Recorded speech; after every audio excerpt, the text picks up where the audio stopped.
സംസ്ഥാനത്തെ സ്കൂൾ പാഠപുസ്തകങ്ങളിലും രാഷ്ട്രീയ കളിയുമായി സർക്കാർ. 10ാം ക്ലാസ്സിലെ പുതിയ പാഠപുസ്തകം രാഷ്ട്രീയ വിദ്വേഷം കുത്തിനിറച്ച്. തെരഞ്ഞെടുപ്പ് കാലത്തെ ആരോപണങ്ങളും രാഷ്ട്രീയ നീക്കങ്ങളും പോലും സാമൂഹ്യശാസ്ത്ര പുസ്തകത്തിൽ. റിസോർട്ട് രാഷ്ട്രീയവും ഇലക്ട്രൽ ബോണ്ടിലെ കോടതി വിധിയും 10ാം ക്ലാസ്സുകാരെ പഠിപ്പിക്കാൻ സർക്കാർ. ഇതര രാഷ്ട്രീയ സംഘടനകളോട് കുട്ടികളിൽ വിദ്വേഷം വളർത്താനാണ് സർക്കാർ നീക്കമെന്ന് ആക്ഷേപം. ഗവർണറുടെ അധികാരങ്ങളും ചുമതലകളും വരെ ഉൾപ്പെടുത്തിയ പുസ്തകത്തിൽ കേരളത്തിലെ രാഷ്ട്രീയ സംഭവങ്ങളിൽ മൗനം. അതേസമയം കേരളത്തിലെ കൊലപാതക രാഷ്ട്രീയവും ഭീകരവാദത്തിന്റെ വളർച്ചയും ഉൾപ്പെടുത്താത്തത് എന്ത് എന്ന ചോദ്യം ഉയരുന്നു. TP കൊലപാതകവും പോപ്പുലർ ഫ്രണ്ടിന്റെ നിരോധനവും പഠിപ്പിക്കേണ്ടേ എന്നും വിമർശനം. ശാലിനി ചേരുന്ന വിവരങ്ങളുമായി. Shalini, good morning. എന്താണ് വിമർശനവും ആക്ഷേപങ്ങളും ഒക്കെ ഉയരുന്നത്? ഈ സാമൂഹിക ശാസ്ത്ര പാഠപുസ്തകത്തിൽ എന്തൊക്കെ ഉൾപ്പെടുത്തിയിരിക്കുന്നു വേണ്ടാത്തത് എന്ന ആരോപണം ഉയരുന്നത്?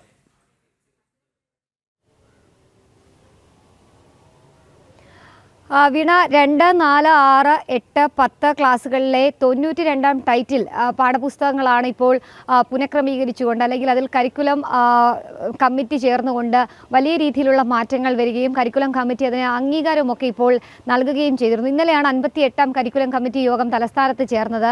ഈ യോഗത്തിന് ശേഷമാണ് ഔദ്യോഗികമായൊരു തീരുമാനം വിദ്യാഭ്യാസ മന്ത്രി തന്നെ പ്രഖ്യാപിച്ചിട്ടുള്ളത്. ഈ പ്രഖ്യാപിച്ച കാര്യത്തിലാണ് വലിയ രീതിയിലുള്ള വിമർശനങ്ങൾ ഉയരുന്നത്. വീണ സൂചിപ്പിച്ചതുപോലെ തന്നെ 10ാം ക്ലാസ്സിലെ സാമൂഹ്യശാസ്ത്രം 2ാം വാല്യം പാഠപുസ്തകത്തിലെ ജനാധിപത്യം ഒരു ഇന്ത്യൻ അനുഭവം എന്ന അധ്യായത്തിലാണ് ചില പാഠഭാഗങ്ങൾ ഉൾപ്പെടുത്തിയിട്ടുള്ളത്. ആ പാഠഭാഗങ്ങൾ ഉൾപ്പെടുത്തിയത് ഒരു പ്രത്യേക രാഷ്ട്രീയം മുന്നിൽ കണ്ടുകൊണ്ടാണ് എന്നുള്ളത് ഈ പാഠപുസ്തകം വീക്ഷിക്കുന്ന, അല്ലെങ്കിൽ കരിക്കുലം കമ്മിറ്റിയുടെ അംഗീകാരം വന്നിട്ടുള്ള മന്ത്രിയുടെ ഈ ഒരു വാർത്താക്കുറിപ്പ് വായിക്കുമ്പോൾ തന്നെ നമുക്ക് മനസ്സിലാക്കും. അതിൽ ഏറ്റവും എടുത്തു പറയേണ്ടത് 10ാം ക്ലാസ്സുകാരുടെ പുസ്തകമാണ്.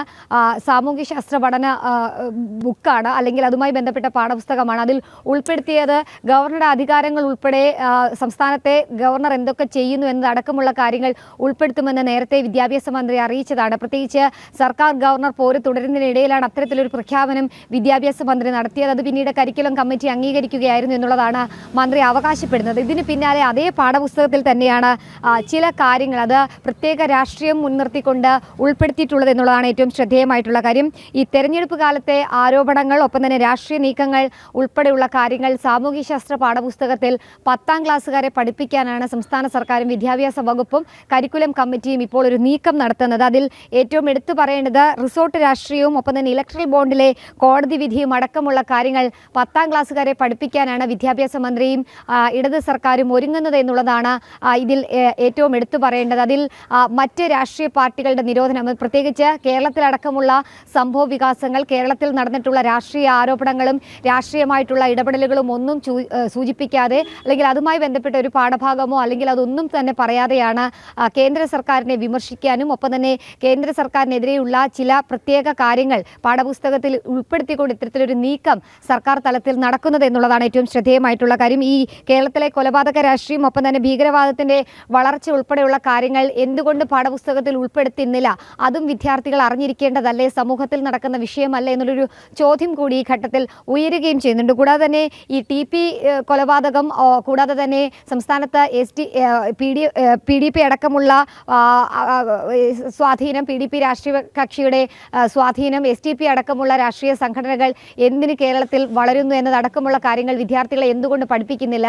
പോപ്പുലർ ഫ്രണ്ട് അടക്കമുള്ള സംഘടനകൾ കേരളത്തിൽ എന്തുകൊണ്ട് നിരോധിക്കപ്പെട്ടു? അല്ലെങ്കിൽ രാജ്യത്ത് എന്തുകൊണ്ടാണ് പോപ്പുലർ ഫ്രണ്ടിനെ നിരോധിച്ചത്? എന്നാണ് അത് നിരോധിച്ചത്?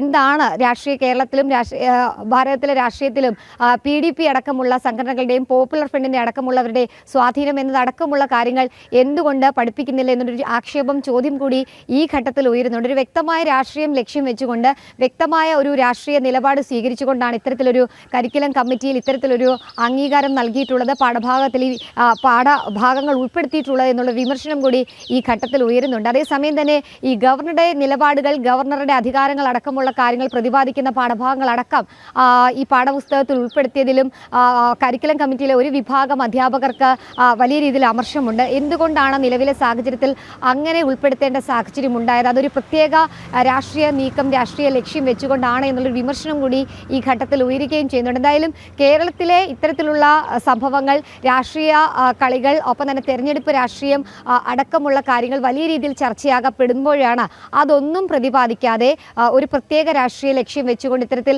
ഇലക്ട്രൽ ബോണ്ടും ഒപ്പം തന്നെ വലിയ രീതിയിൽ രീതിയിലുള്ള രാഷ്ട്രീയ നീക്കങ്ങളും ഇതിൻ്റെ ഭാഗമാക്കുന്നത്, പാഠപുസ്തകത്തിൻ്റെ ഭാഗമാക്കുന്നത്. പ്രത്യേകിച്ച് കഴിഞ്ഞ കുറേ തെരഞ്ഞെടുപ്പുകളായി നമ്മൾ കേട്ടിട്ടുള്ളതാണ് ഈ റിസോർട്ട് രാഷ്ട്രീയമൊക്കെ.